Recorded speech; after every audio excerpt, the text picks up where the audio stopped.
Pain.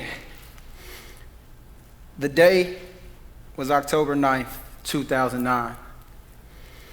The time was 12:48 a.m. My phone rang frantically. Ring, ring, ring, ring. Surprised by the call, I answered, and the voice immediately uttered, "You busy?" I didn't get a word out, didn't get a chance to say anything. It was just like, "You busy?" Surprised, I responded, "Speak, talk to me." The voice immediately again, "You busy?" A little confused this time, I'm more like annoyed, right? You call my phone 12:48 in the morning, you're like, "You busy?" It's like, bro, it's late.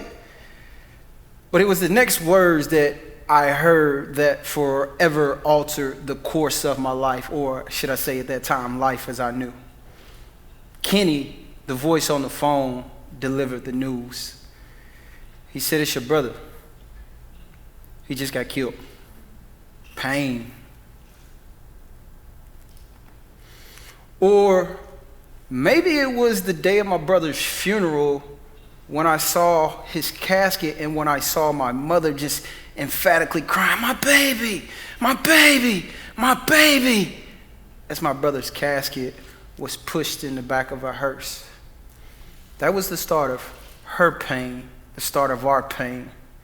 Behind me, you see pictures of my family, a picture of me and my two nieces, well, three nieces, two of them which are my brother's daughters. The void of never having a father in your life. Or maybe it was the time I was in high school and my senior English teacher took it upon herself to tell me, "You know what, Aaron? With that attitude, you'll never be anything in life."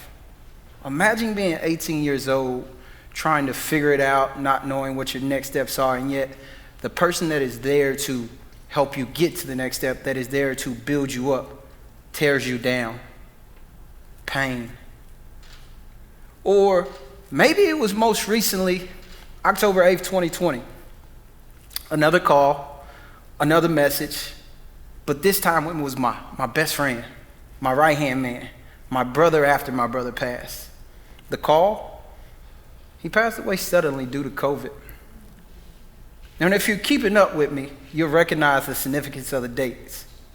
October 9th, 2009, October 8th, 2020. Already feeling the void, the anxiety building of what was to come the next day, life delivered another blow. Boom. This time the pain was different though. It was deja vu all over again, like I had been in this position before. And it's that pain, it's my pain, that brings me to the TEDx stage to not only talk about my pain, but your pain. Because a lot of us go through painful situations as well, whether it's pain, adversity. And I'm here to ask you and answer the question, how do we work with negatives such as pain and adversity to make a positive? After doing some research, I ran across a definition which said, pain is a subjective experience, which means that pain is different for every single person. For me, it's been accepting death, battles with substance abuse after the death of my brother, dealing with home life, feelings of not being good enough. For others, it could be the same, lack of resources, poverty, battle with mental health. But whatever it is, right, pain is pain. And pain looks different for everyone. However, the real question that I want to ask us today, and I want to ask you, those watching, is how do you deal with that pain? Do you run from it?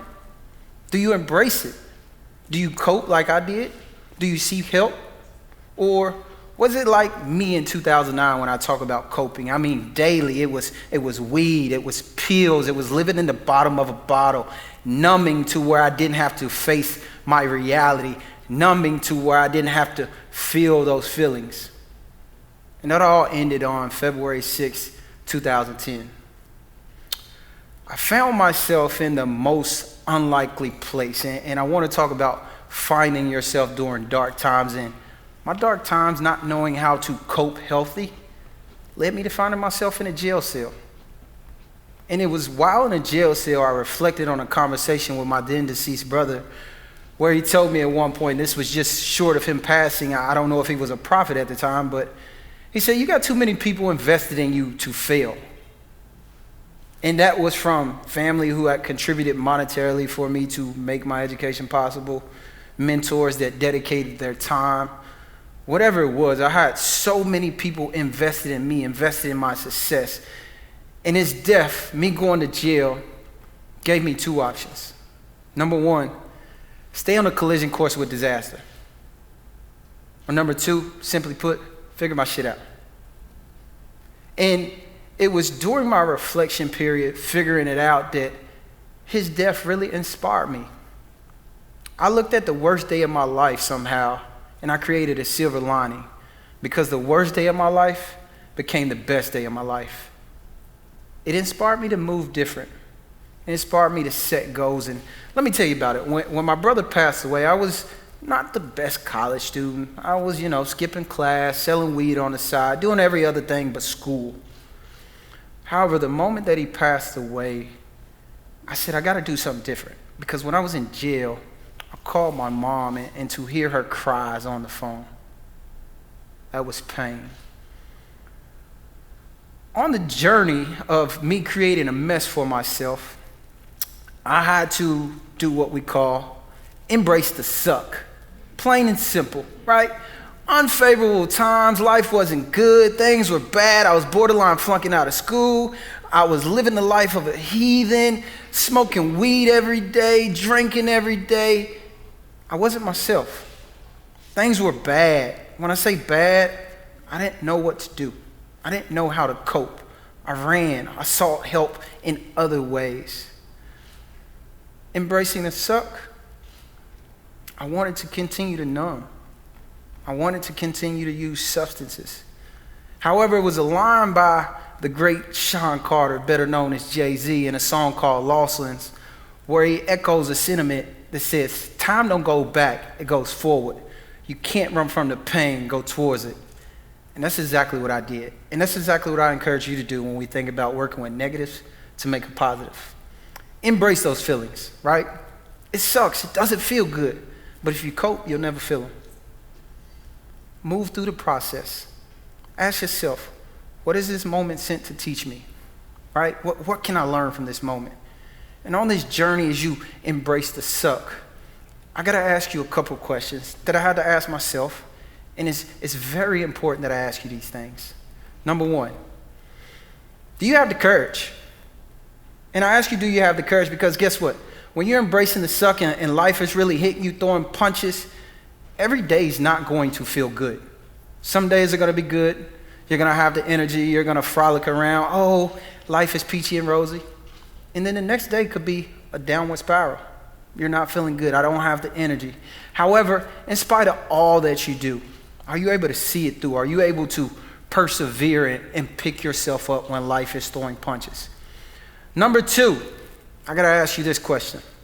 Are you okay with being uncomfortable for a little while you sort these things out?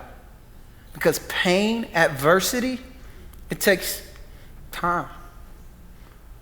What is this moment sent to teach me? What can I learn from this moment?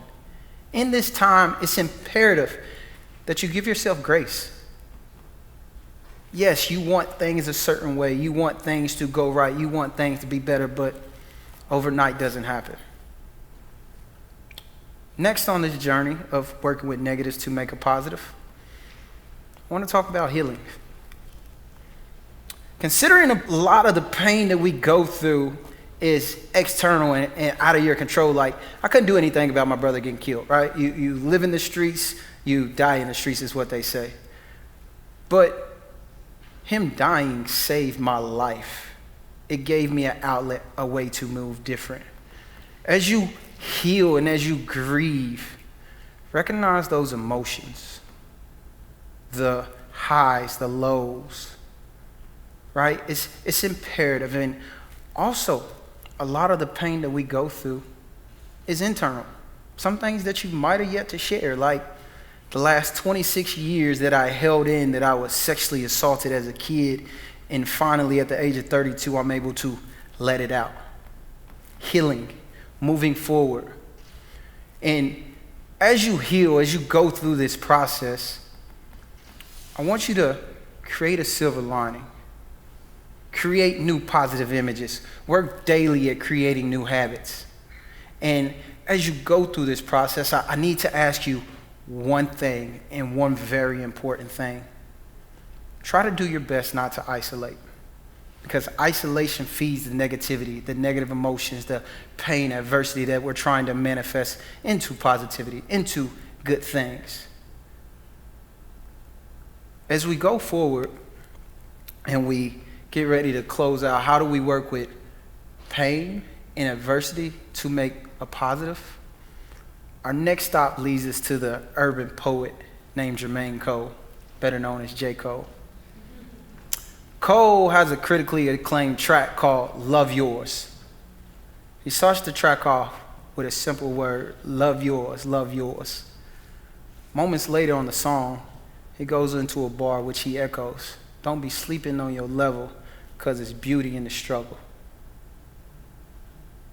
The ugliness of life which Cole highlights on the journey, on the road to success. A telling prelude of someone who has, by society's definition, made it.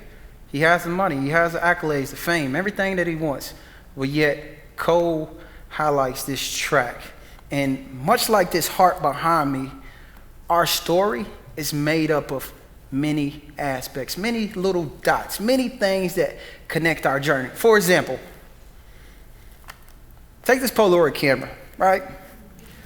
Unlike a digital photo that you can have in a minute, just boom, somebody smile, I'll do it for you. Does he want to take? All right. That's why we have a backup. But unlike this digital photo, which takes a moment to do, let's see if we can get this one to work. There we go. Right? Like this Polaroid photo, should I say, our stories take time to develop.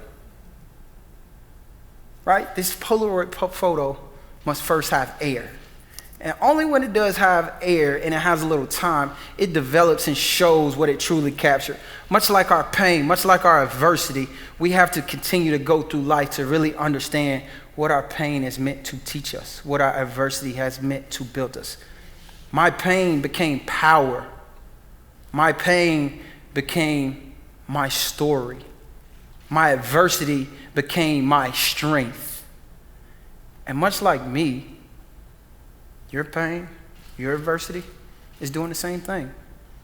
It's building you up to become a better version of yourself on the way to the best version of yourself.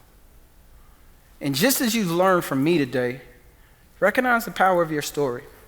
Others are similar. Plenty of other people have had siblings that have passed away, that have had people close to them move out of their lives for whatever reason it may be. People all over the world struggle with substance abuse. But your story, you're one of one.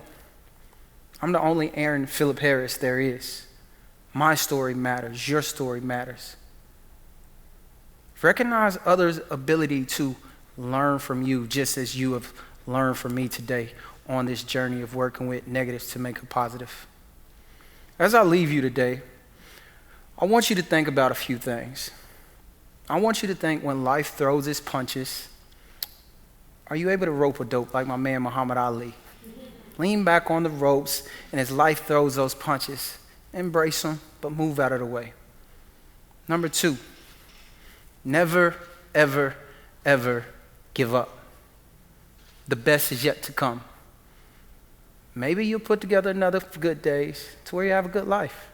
But if you don't get up, if you stop, you're never going to know what the other side looks like.